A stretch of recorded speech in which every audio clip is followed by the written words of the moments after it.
Salut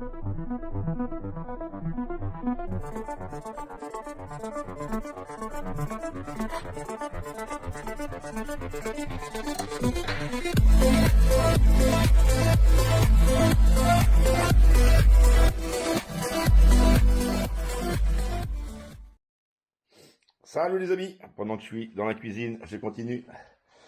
Donc là, sûrement un des meilleurs plats. Enfin, à mon goût, hein.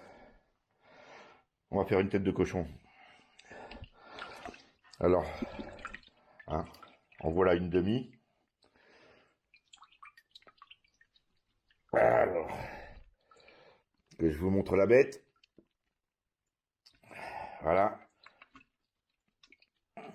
Voilà la tête de cochon. Alors elle est complète, hein, bien sûr. Sauf qu'il n'y a pas la cervelle et il n'y a pas la langue. L'autre est dans le fond. Quand je dis qu'elle est complète, c'est que bien sûr, vous avez les oreilles aussi. Voilà. Donc là, elle est au trempage, au lavage. Donc, vous mettez un demi-litre de vinaigre à peu près, de l'eau. Vous brassez bien, vous lavez bien, vous frottez bien. Vous voyez, il y a plein de petits déchets. Donc là, c'est fait. Là, je vais aller vider l'eau, rincer tout ça. Et on va partir en cuisson. Alors, c'est une recette qui est ultra simple. Donc, vous pouvez faire du pâté de tête, vous pouvez faire ce qu'ils appellent du museau, vous pouvez faire ce que vous voulez. Mais alors, c'est une recette d'une simplicité enfantine qui est pas chère. Là, j'en ai pour 10 € là-dedans. 5 € les demi-tête, avec les oreilles et tout. Sauf que voilà, il n'y a pas de langue et il n'y a pas la cervelle non plus. Parce qu'ils les vendent séparément, bien sûr. Parce que c'était pas le cas avant. Mais tout ça, ça a bien augmenté malheureusement. Je rajouterai, pour faire plus de quantité, mais ça c'est pas obligatoire, j'ai 2-3 côtes là qui sont dans le congélateur. La poche est percée, ça givre un peu dedans, donc je vais les mettre avec. Et puis peut-être 1 kilo de gésie en plus, mais je les rajouterai après parce que ça va cuire longtemps. Il va falloir faire cuire jusqu'à temps que ça se délite complètement. Qu'on ait juste à prendre les os à la main et à les enlever. Donc il n'y a rien à faire. Il y a juste à rincer et à faire cuire dans de l'eau avec des aromates tout simplement. Donc il y aura de l'ail, il y aura des échalotes, il y aura des oignons. Je vais mettre du thym, je vais mettre du persil, je vais mettre un peu de tout. Des herbes de Provence, je vais mettre des 5 baies. Et j'ai plus de bouillon, donc je mettrai des bouillons cubes. Donc j'ai du bouillon de poule et puis je sais plus quoi, un fond de veau je crois. On met tout et on fait cuire et on fait cuire et on fait cuire. Et on sale. Assez généreusement d'ailleurs. Si c'est pour manger froid. Parce qu'à froid vous avez beaucoup moins le goût de sel qu'à chaud. Donc les dosages sont différents si vous allez la manger froide ou chaude. Dans mon cas ça sera à chaud, donc voilà. Mais de toute façon le bouillon après je l'enlèverai. Donc c'est parti, je vais vider ça, je la rince, je remets de l'eau, et puis je vous montre la suite. Mais c'est d'une simplicité enfantine. Il n'y a rien à faire, c'est juste du temps de cuisson, c'est tout. Voilà, donc on n'a plus qu'à assaisonner. Alors c'est pas compliqué du tout. Là j'ai des bouillons cubes. Alors j'ai vu en mettre 4 poulets, bouillon de poule, légumes. Voilà, on va mettre du laurier. Là, il y a du thym. Alors il n'y a pas besoin de trier, hein. Tout comme ça. Ne vous embêtez pas. De toute façon, ça va cuire tellement longtemps qu'il n'y a pas de problème. Tiens, un petit navet entier. Hop. Oh, si, je vais le couper en deux quand même. De toute façon, tout va se déliter, hein. Je vous dis tout de suite. Oignon. Alors l'oignon, c'est pareil, hein. Pas besoin de les éplucher, hein. Vous les coupez en deux, ça suffit, hein. L'ail. Eh, regardez l'ail. En plus, c'est de l'ail qui a germé. Vous embêtez pas, hein. Ne le pelez pas. Vous mettez tout comme ça. C'est pas un problème. Oignon.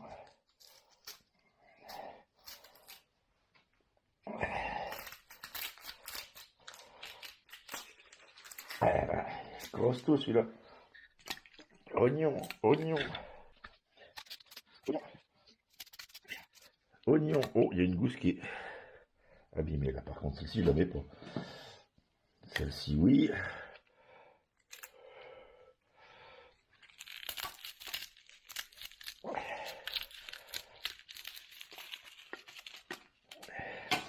Alors, faut pas hésiter à mettre du légume, hein.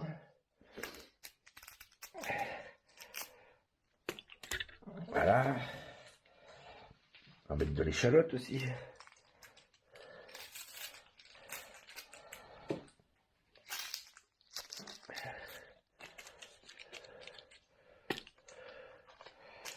C'est vraiment, on ne peut plus simple. Et en plus, j'en profite pour prendre tous mes vieux légumes. Ça permet d'évacuer tout ce qui est un peu vieux. Mon vieil ail, mes vieilles échalotes.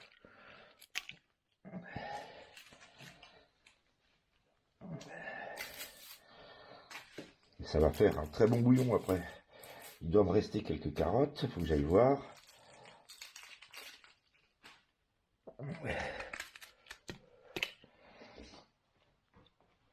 On va mettre du poivre.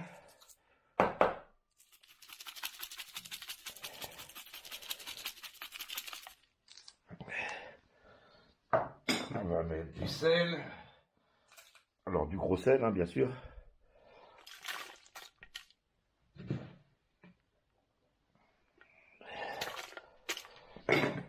Tenez compte que l'eau va réduire aussi, hein.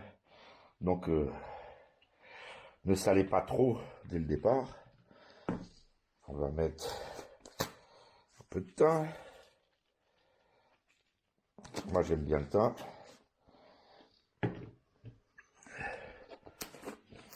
Un peu de persil. Il ne me reste pas beaucoup de carottes, mais c'est le moment justement d'en profiter.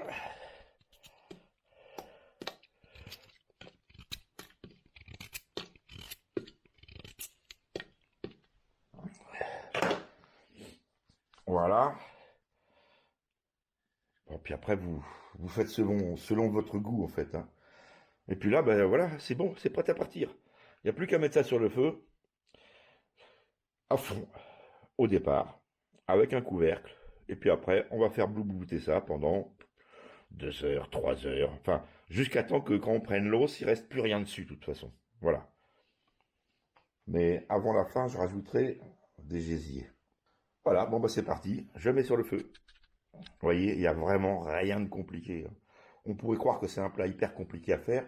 Alors si vous voulez faire du museau et que vous voulez le mouler dans des pots en terre par exemple, comme chez le charcutier, où il vous coupe des tranches euh, pour que ça soit suffisamment, que ça se tienne bien, que ça soit plus gélatineux, rajoutez un pied avec un pied de cochon. Parce que vous avez beaucoup de collagène dans le pied, et après ça va tenir bien, ça tiendra bien en tranche avec la gélatine du pied. Et voilà les amis, après 4 heures de cuisson, donc j'ai rajouté des gésiers. Ça c'est pas obligatoire du tout, hein. C'était pour m'en faire plus, j'ai rajouté 1 kg de gésier. À savoir que il y avait 6 litres d'eau au départ, et que les demi-têtes faisaient 2,5 kg, donc 5 kg de tête, plus 1 kg de gésier que j'ai mis 1 heure avant la fin de cuisson à peu près. Autrement ils auraient vraiment été trop cuits. Voilà, donc là, eh ben, on va prendre une araignée, puis vous allez voir que, voilà, vous voyez, la viande, elle se délite complètement, elle est complètement détachée, il faut juste gratouiller un petit peu sur les os.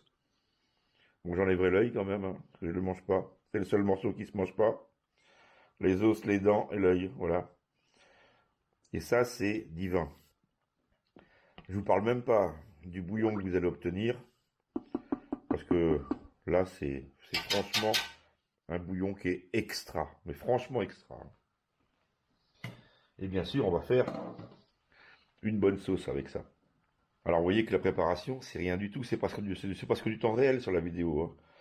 Donc vous lavez vos deux morceaux, vous les mettez dedans, vous rajoutez de l'eau, et puis vous mettez des légumes, du bouillon si vous en avez, ou des cubes, et puis vous mettez au feu, et puis vous attendez, c'est tout. Puis maintenant c'est prêt. Alors là, je l'ai éteint il y a 2 heures, donc c'est juste tiède.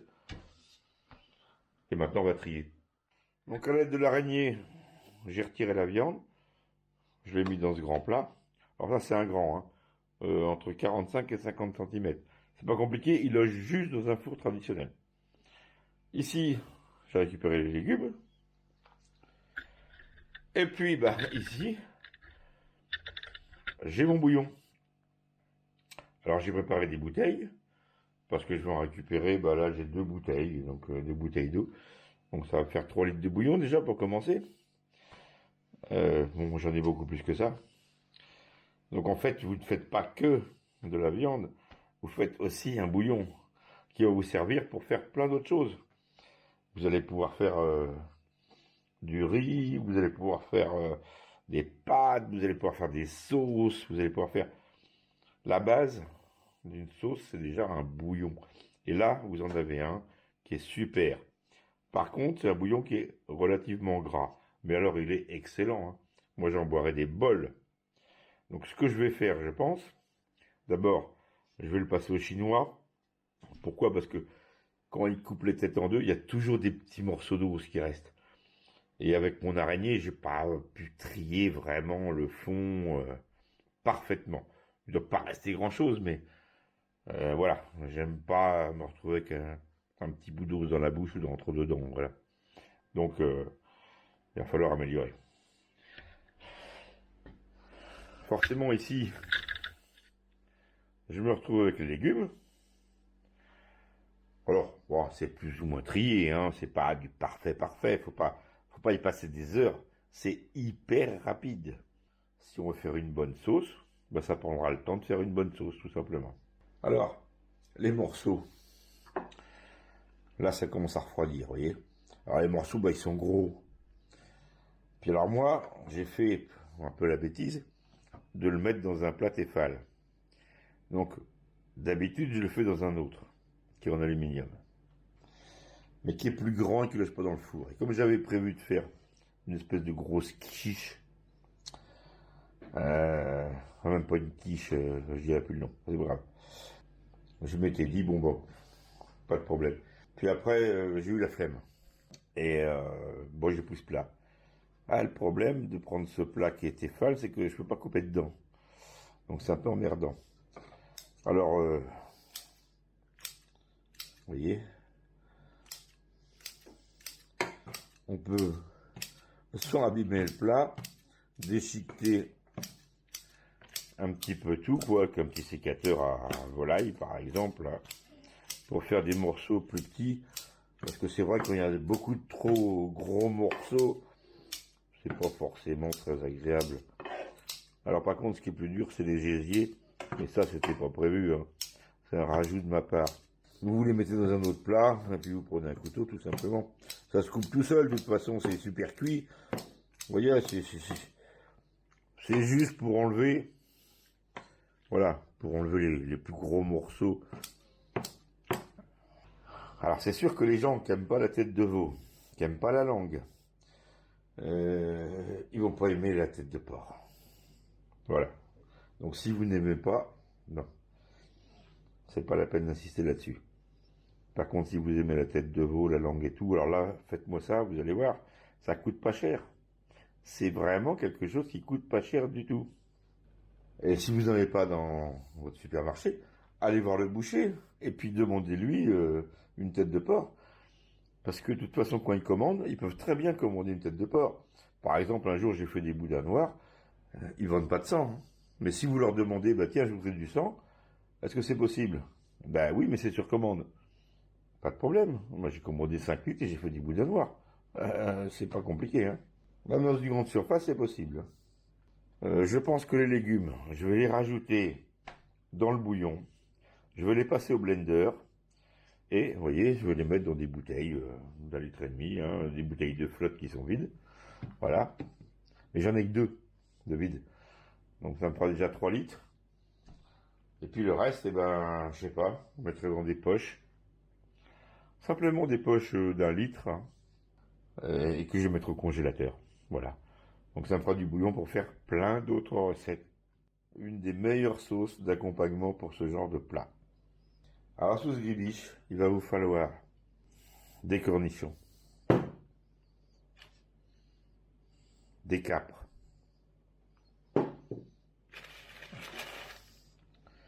du persil frais, de la moutarde,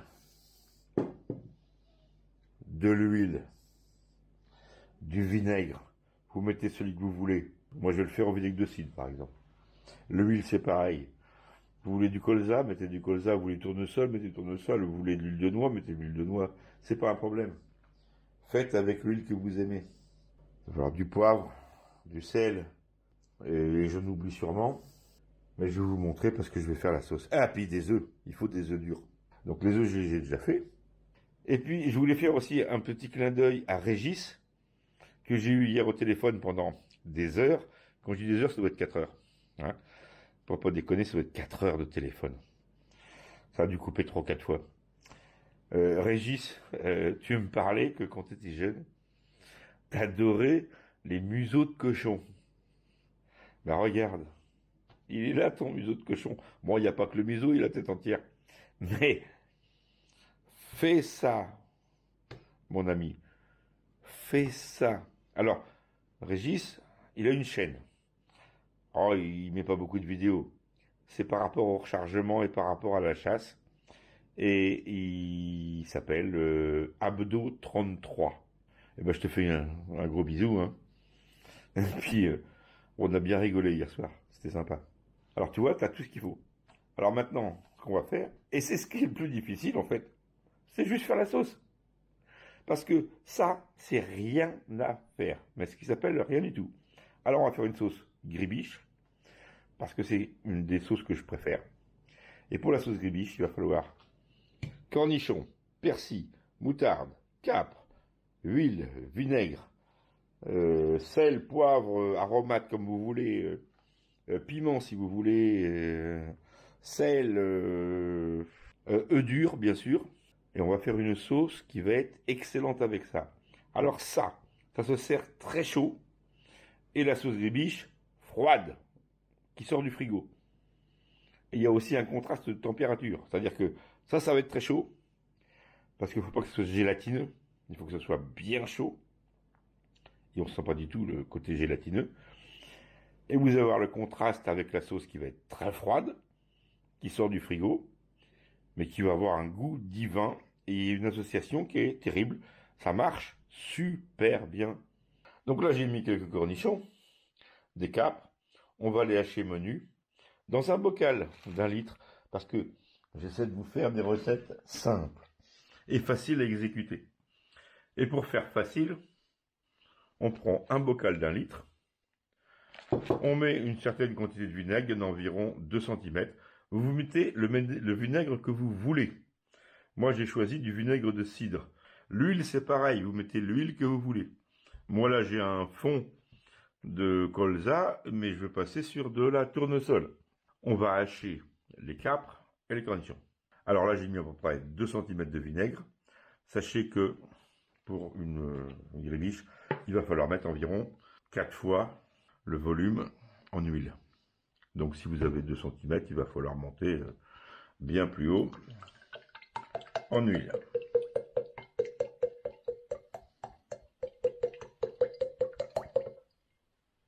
Voilà. Je savais que j'en avais pas assez de toute façon. C'est pour ça que j'ai sorti une deuxième bouteille, qui elle sera de la tournesol.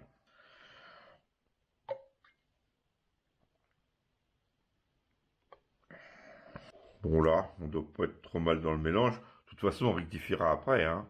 Moutarde. Là, il ne faut pas hésiter. Il faut que ça soit assez moutardé. C'est une mi-forte que j'ai là. On va mettre 2 cuillères. Donc là, je vais prendre un grand couteau. Malgré ma petite planche, avec ça, il n'y a pas de problème. Ça fait toute la planche. Voilà, c'est haché. Moins d'1 minute. Oui, quand je dis moyenne minute, c'est que je mesure le temps pour que vous puissiez vous rendre compte du temps que prend la recette. Bon allez, on rajoute ça bien sûr dans mon bocal d'1 litre et après on passe au persil. 35 secondes chrono pour hacher le persil avec ce grand couteau sur cette petite planche. Je viens de mettre du sel de Guérande 100% naturel, c'est-à-dire sans additifs anti-agglomérants qui sont cancérigènes. Je vous le resignale à chaque fois. Prenez du sel naturel. C'est sûr, il colle. Mais au moins, vous n'avez pas de produits cancérigènes dedans, quoi. Des 5 baies. Et bien maintenant, ben voilà, on va secouer simplement. C'est pas compliqué.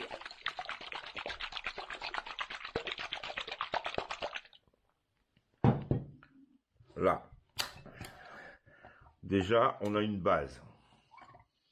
Bon, je vais laisser le couvercle comme ça pour qu'il s'égoutte. Maintenant, on va passer aux œufs.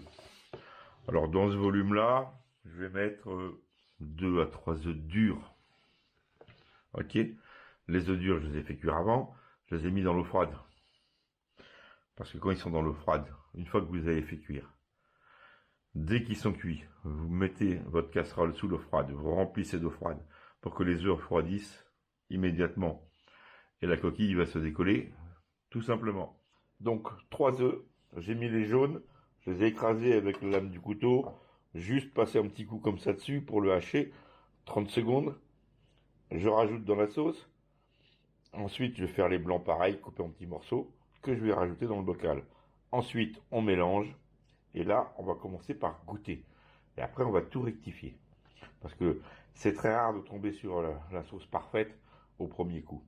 Voilà, donc je viens de goûter. Elle est pas mal. J'ai rectifié un petit peu le sel. Pour les nouveaux arrivants sur ma chaîne, je vous remercie beaucoup. Je voulais juste vous signaler que je suis à ça doit être la 353e vidéo. Donc n'hésitez pas à aller voir mes vidéos plus anciennes, même les premières et tout. Ma chaîne est très diverse. Vous allez y trouver de la pêche, des recettes de cuisine, de la chasse aux pigeons, du rechargement, enfin plein de trucs. N'hésitez pas à poster des commentaires, n'hésitez pas à me mettre un petit pouce en l'air. Il faut que cette chaîne elle monte.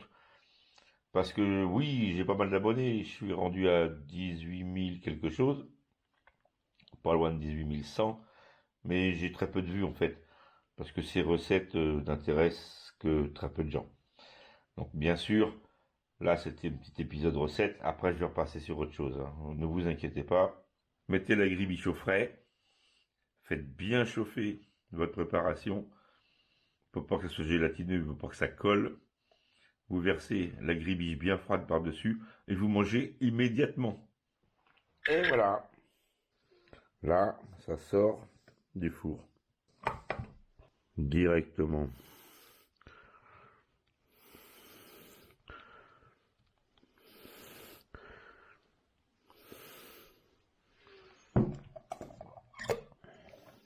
La sauce par-dessus. Et à déguster immédiatement. A plus les amis.